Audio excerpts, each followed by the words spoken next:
Welcome back to the Million Dollar Landscaper Podcast. Now, today we have on an amazing guest. Today we're joined by Debbie Blandford of Blandford Consulting Services. Now, Debbie is a seasoned human resource professional with more than 25 years of experience. She's worked with employers in managing the full life cycle of an employee, which includes recruiting, hiring, onboarding, the benefits, employee relations, including like development, discipline, performance evaluation, and management. She's also dealt with employee management and much, much more. Needless to say, Debbie is an expert when it comes to her field. Welcome, Debbie. Appreciate you being on the show. Thanks so much for having me, Scott. I really appreciate it. Yeah, no, HR is very important, and sometimes it's a something that many landscapers don't really think about or consider, like even thinking that they need it, especially when they're smaller. So I'd love to hear some insights from you. So first off, do you mind sharing a little bit about yourself and kind of how you got started and everything? Sure, absolutely. Yeah, as you said, I have about 25 years experience in human resources. Um, I kind of always knew that I wanted to, in some way, be in social work or, find a way to help people. And ultimately, I ended up doing it in business, helping people on the business side. So, human resources is where I landed. Um, and as you said, I have it runs the gamut as far as my experience goes, from hiring and firing to helping people, run their business through managing employees and just as I said, the whole gamut. Hmm. Um, I kind of pride myself on being able to help employers and employees find mutual outcomes um, to everyday work problems, if you will. Hmm. And one thing I really like about your business is that you help the smaller businesses. You don't have to be a 10 million, $30 million company. You help the smaller businesses, and I think that's so important. Because like I said, I feel a lot of landscapers just kind of put off the HR stuff. They don't think they need it. They don't see the benefits into it, and until a problem comes about. So that's what I appreciate you doing what you do.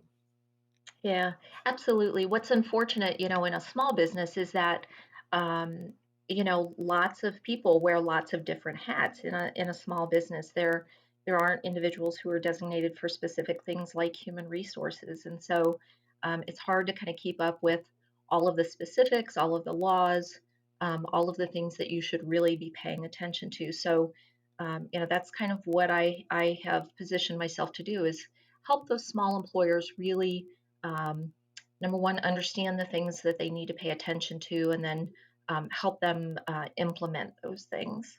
Mhm. Sure. Now, as a smaller employer, what do you think something that we need to actually start looking at or first start looking to do for HR side of things? Yeah.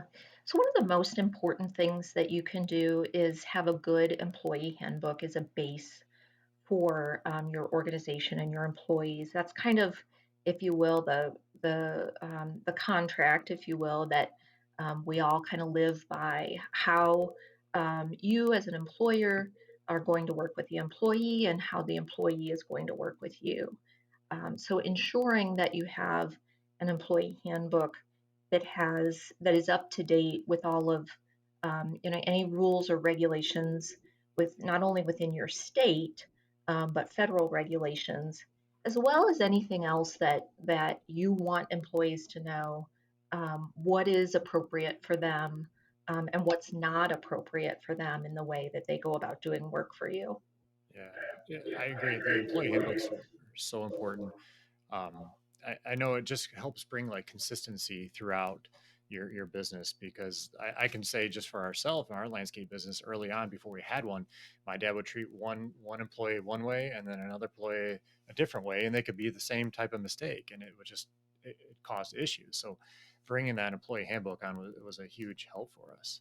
Yeah, you make a really great point, Scott, because one of the quickest ways to lose in a court of law with an employee claim is for you to go to court with the employee being able to say, well, they treated that employee the differently or gave that employee more than me, or whether it's pay or benefits or time off or whatever it is, treating employees consistently is really the key. And when you have good policies in a handbook, that ensures that supervisors and managers know how to carry out those policies.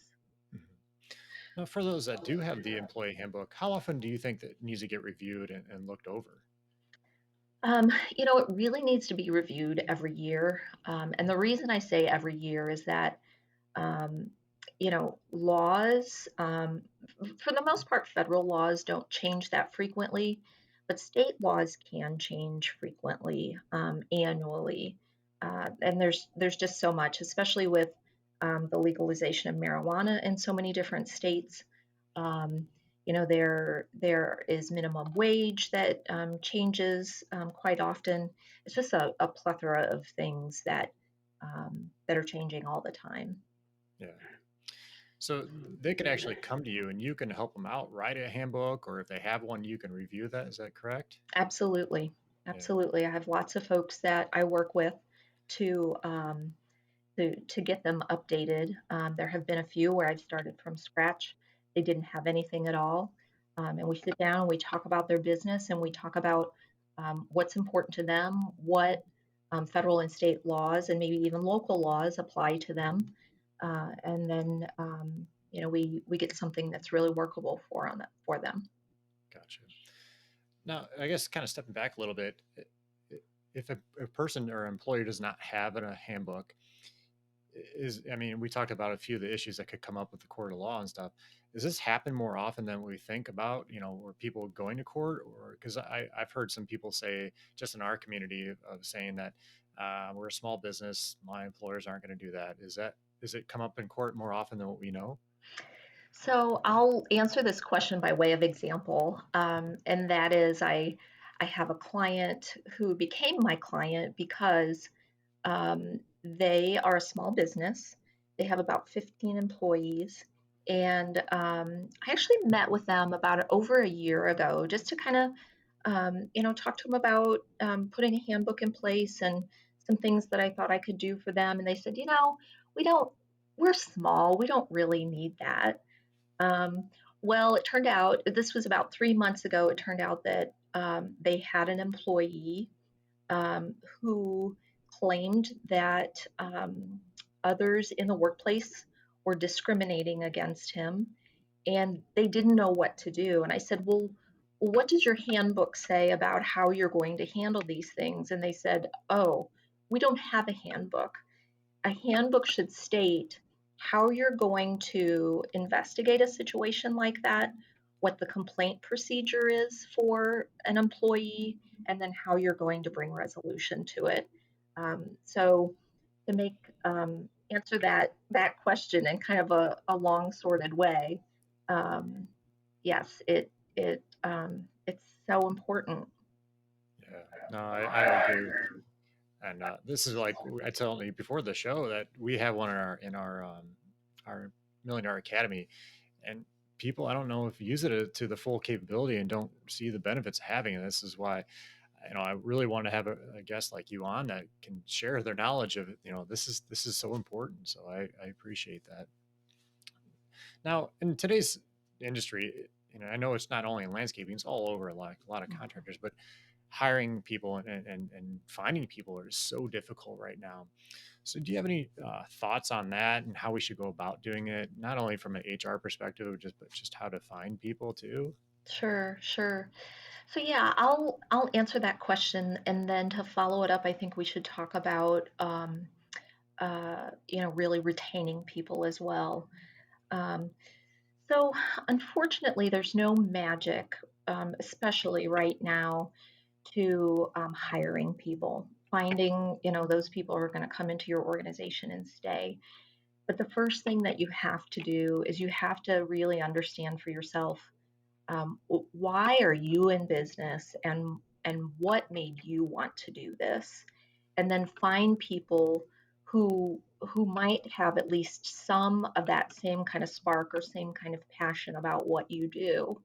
um, we can pay anyone 15 or 20 or $25 an hour to do something for a short period of time, but if we want people who are going to become part of our work family and part of um, our business and making it successful, we have to help them see what we see in the business, and there are a number of ways to go about that.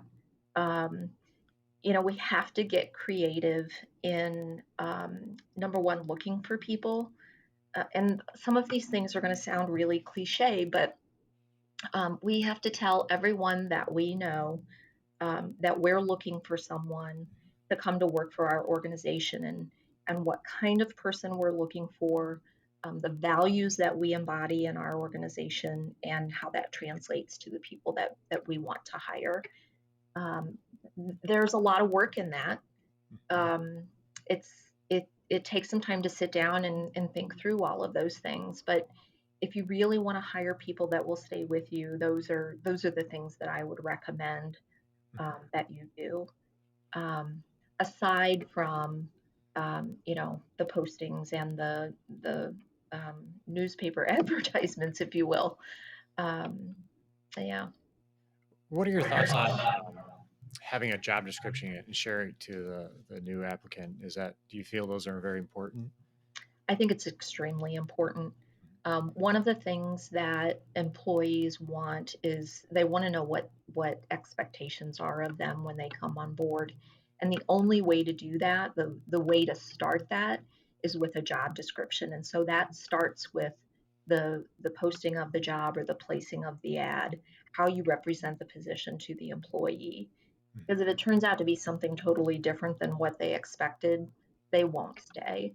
Yeah. So writing a good job description, and those job descriptions will do more than just help you attract and retain people and set expectations. Those job descriptions will be helpful to you when you're fighting unemployment claims, or um, when you're working with workers' comp claims, or FMLA, or all of those kinds of things. If you don't have good job descriptions in place, it's going to wreak havoc in those other areas as well. Mhm. So on the note of job descriptions, many smaller landscapers, they do, a little bit of everything when it comes to landscaping. They'll do mowing and landscaping and, hardscaping, putting bricks and stuff in. Do you recommend laying all that out for everybody that they're going to do, or do you recommend having like a separate, okay, for mowing you're going to do this, landscaping you're going to do this, bricks you're going to do this? Any suggestions there? Yeah, I would maybe break it up into sections, and maybe into seasons, is a good way to break it up as well. Decide what's best for you and your business, and if you hire employees that are going to be doing all of those things, I would line it all out, and say at any given time during your employment with us, you could be doing, and then whatever the list is. Um, and then be sure to include those things like the ability to interact with customers in a professional manner, not just being able to read the blueprints and work with the hardscaping. It's those soft skills as well. Yeah. Now, since we kind of hired them, what are your suggestions on onboarding an employee? Yeah, so when employees take a new job, they want to know, it feels kind of cool. It feels like, wow, I got this job and here I am, and this is exciting, and the next thing for me. Um, we need to make them feel welcome first and foremost. We need them to know that we're excited for them to be there. We need to be prepared for them to be there.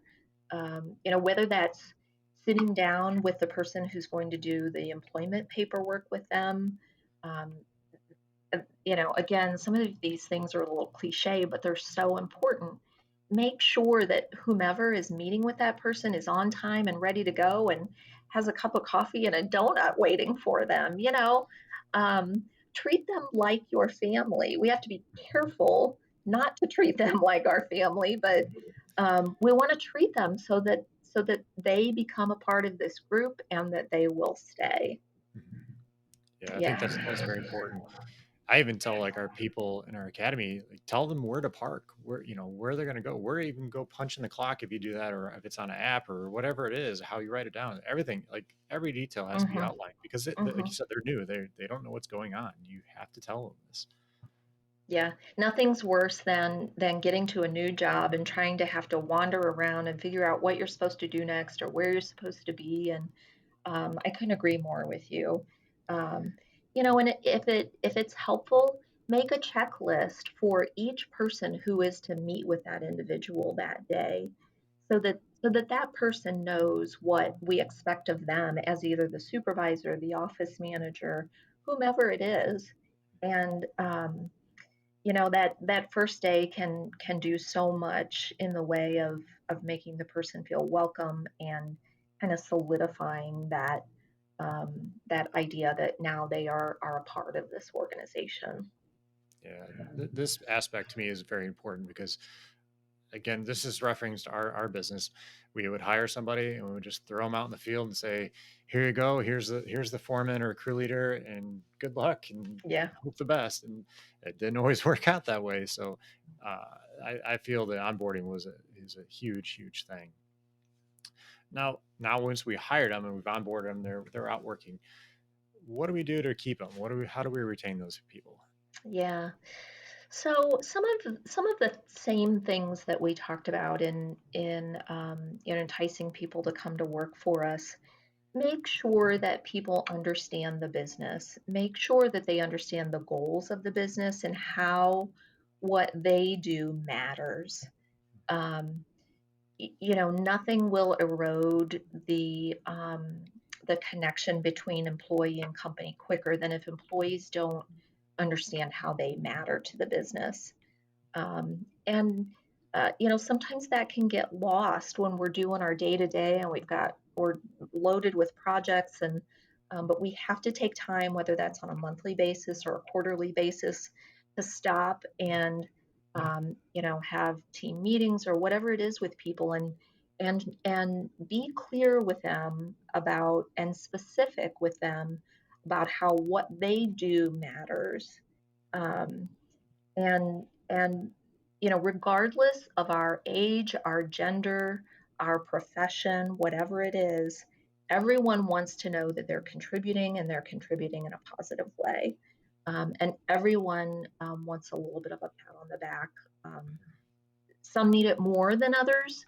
And that's kind of a second point here. Really understand the employee and what it is that drives or motivates them.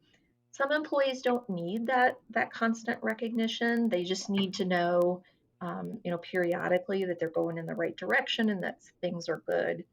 Others need a lot of that. Some are motivated by sending them a pizza for lunch on Friday.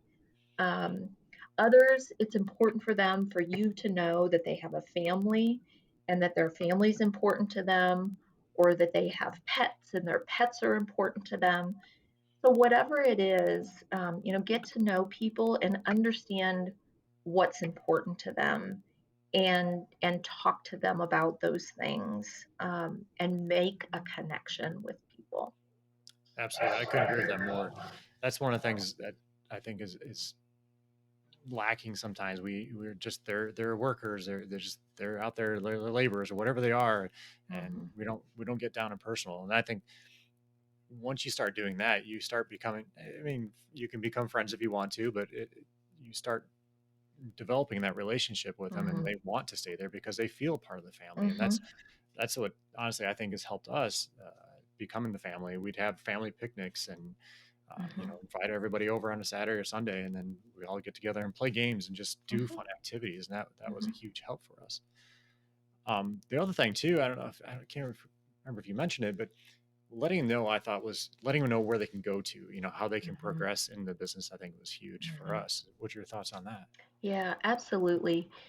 Most people want to be able to develop themselves, and they want to strive for more, and they want to know kind of what's on the horizon for them. So whether it is a change in title or just learning something new, the opportunity to shadow someone else who has a different skill than they do, um, do take on a different project that they don't typically take on. Um, it can boost the confidence of an employee. It can make them feel really valued. And that again, this continues to solidify their commitment and their commitment to the organization and their trust in you. Mhm. Yeah. Yeah. And I always tell our people too, like everybody's a little selfish in a way, everybody wants to know what's in it for them. So you have to let them know, how you feel about them and, how they're doing a Hmm. good job or if they need to change something, just be curious about it and tell them, Hmm. okay, this is not the best way. Let's try this. Let's try this other Hmm. plan and get their feedback on things. And I think that's so important. That's just helped really keep our people. We've had people in our landscape business more than 10 years, multiple people doing that. And that just was a huge help to us growing our business. So it's one of the things I'd really recommend. Yeah. And asking people for their input to the point you made, asking people for their input really makes them feel valued. It makes them feel like, wow, they believe in me enough and they see enough value in me to ask for my input in the business. Mhm. And it's a little something funny, but we actually I heard this from somebody else a long time ago, but it was have a "What's dumb around here" meeting, and this was really beneficial because when we started growing and started getting out of the field more and working on our business, we didn't have the interaction with everything going out in the field, and so we didn't see everything. So we started asking people, what's dumb around here, let us know, and so we can work on it because they might be griping behind your back, you don't Yeah. know about it. And that was a huge, sometimes big eye opener. We didn't realize some of the things are going on, and some of the stuff we asked for, they were asked for would be kind of silly, like no, we can't do that, but we at least hear their input, and I think that Yeah. was a huge thing. I think that's great. I might rip that off. Yeah, I stole it from somebody else. I don't Yeah. remember who told me that, but it worked out well. It's what's dumb around here? Yeah, yeah, I think that's great. Yeah. Sometimes just having those really honest conversations with people, and if you can do it in a way that's fun, that's Mhm. great. Yeah, yeah, we did just like Friday morning for 15 minutes. All right, we tell everybody the night before, here's what we're gonna do. Come tomorrow morning, be prepared. We tried to like, okay, if you came with a problem, what's your solution for it? How would you go about fixing it? And that too, like again, you're just getting their input, and Hmm. that made them feel valued, I think. Yeah, and to follow that up with, um, we heard you, and we're going to implement these things, or we can't implement these things, and here's why. Mhm. Even if you can't implement the things that they came to you with, telling them why, and that'll go so far with people. Mhm. Um, it so much farther than just not following up at all. Yeah, yeah. Now, I guess kind of stepping back a little bit, I know we didn't talk about this, but once you have the employee handbook, say for example you have an issue with an employee, is there a procedure you kind of recommend for disciplining them? Writing them up or verbal? What's your thoughts on that? Sure. I do recommend progressive disciplinary action. And what progressive disciplinary action is that you kind of go through some steps. So you give the individual an opportunity to progress along the way. So if there's an issue, say it's performance, and you have a conversation with the individual as the first step, let them know what the issues are, give them some tips and pointers and maybe training if necessary as a way to improve. And then you make them aware, if this doesn't improve, we'll be talking about this again. And then a second step would be, if there's been a period of a couple weeks, 3 weeks, 4 weeks, where things haven't improved, a second step in that progressive disciplinary action would be a written warning. So this time you're sitting down with them again. You've written out what the problems are. You've you've kind of outlined how it can be rectified. You've asked them for their input about what they're going to do to make the changes. And then everybody signs the document. It goes in their personnel file. And then from there would be a final written warning in the same manner. And then from there, typically termination. And the reason to do progressive disciplinary action is twofold. Number one, we want employees to succeed. We want to give them every opportunity to improve. So, progressive disciplinary action gives them that. Number two, it minimizes risk for the employer. Um, it it it helps you to document what the issues were, the actions that you took to help the employee improve, and whether or not they improved.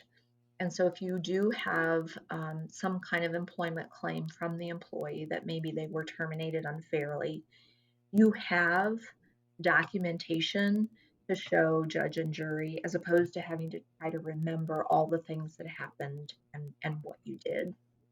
Yeah, that's a great point. I never thought about the forgetfulness of it. If you Yeah. just don't think about it, if it's written down, it Hmm. makes it easy to recall. It's a very good point. Yeah.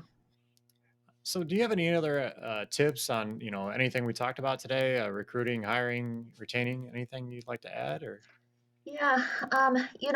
One thing that I think that we we should not let go by the wayside is that employees, we talked a little bit about employee development, and employees typically are looking to learn new things, and it's hard sometimes, I think, especially maybe in your business where employees really are kind of doing the same thing day after day after day. um, you know, Thinking about what it is that we can do to kind of break the monotony of what they're doing to keep them engaged in their roles.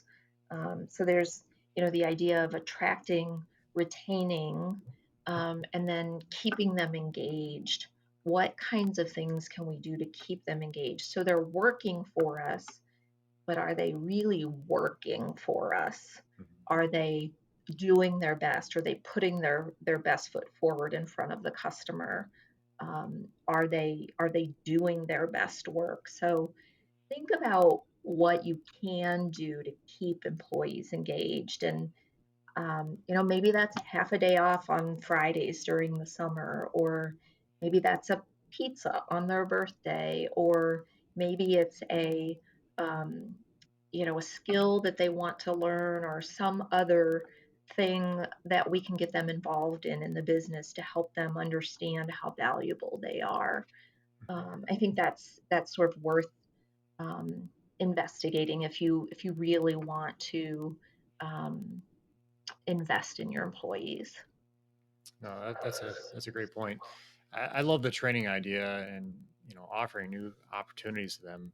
Uh, I can definitely see how that benefit because we would offer, if you want to go to classes on how to become a hardscaper, how to cut the bricks and all that Mhm. stuff, we would offer that to them. And I think that was a huge benefit. Now looking back at it, I never really thought about it Yeah, that way. yeah, yeah. One thing that I saw recently, just to kind of give people a kind of some sunshine in their day, is food trucks are a big deal right now. Um, Send a food truck to all the job sites on a particular day, or one every Friday. I know it's hard to think of things sometimes that don't cost a lot of money, but if you can spend a little bit of money, understand what it is that will kind of light people up and do that. Well, on that note of trying to keep the cost down, you start looking at the fact if you have to go find somebody, you're going to put money out for ads, or you're going to Mhm, spend the time training them. So that's costing you money in one mhm, way. So if you can spend a little bit of money mhm. here to save them, why wouldn't you do that? Yeah, yeah. I I love couldn't that. agree with you more. Couldn't agree with you more. It's hard to put dollars and cents to the idea of the time that it takes to recruit and train, and so it's a little nebulous, if you will, but it's real. It Mhm. really is. Yeah, I think it's so important, and we do so much to try to get new customers, and we're trying to keep our customers. We do the same thing for our Hmm. team. We need Hmm. it's so important. The same effort we put into getting customers, the same effort you need to put into keeping your people and finding people for that matter. So Very well said, Scott. Very yeah. well said. So no, Debbie, I really appreciate you coming on here. This is fantastic. I think that you shedded some huge amount of information here you shared with us. So I really appreciate that. So if somebody wants to find a little bit more about you or look into hiring you, how can they go about that? Absolutely. So I can be found on Facebook, Blandford HR Consulting, Blandford Consulting Services. I have a webpage, Blandford HR Consulting as well, blandfordhrconsulting.com. And certainly can even give me a telephone call at 618-719-4441. Mhm. And one thing I point out again, I think we need to be a little proactive on some of this stuff. So, don't wait to the point you're getting in trouble with from an employee. Be proactive and get out there, get your employee handbooks, and get all that stuff laid out now. It's going to save you in the end. Yes, absolutely. It's unfortunately I end up with a lot of clients who are kind of behind the eight ball, if you will.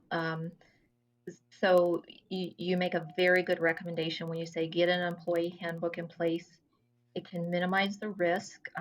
It helps everyone to know what they're responsible for. It ensures your policies and procedures are being administered across the board fairly, um, and certainly helps employees to know what's expected of them. Yeah. I guess one quick question on that note is it better to have some kind of handbook than no handbook, or it could either way get you in trouble? Yeah, I think it's good to have some kind of handbook as opposed to no handbook. It's good to have some policies covered as opposed to no policies covered. Um, so if you've got something in place, certainly you're better off than if you have nothing. But if it hasn't been reviewed in a long time, or your gut is telling you that maybe you need to add some things to it, then I would say get on it. Yeah. You heard it from her, everybody. Reach out to Debbie. If you have any questions and not sure where to go, uh, reach out to her. She can help get you set up with not only just the employee handbook, but every aspect of hiring, retaining, and everything with employees. So reach out to her. We'll have the links in the show notes in the comment section. So don't be afraid to reach out to her. Thanks, Debbie. Thanks for being on the show. Thank you, Scott. I really appreciate it.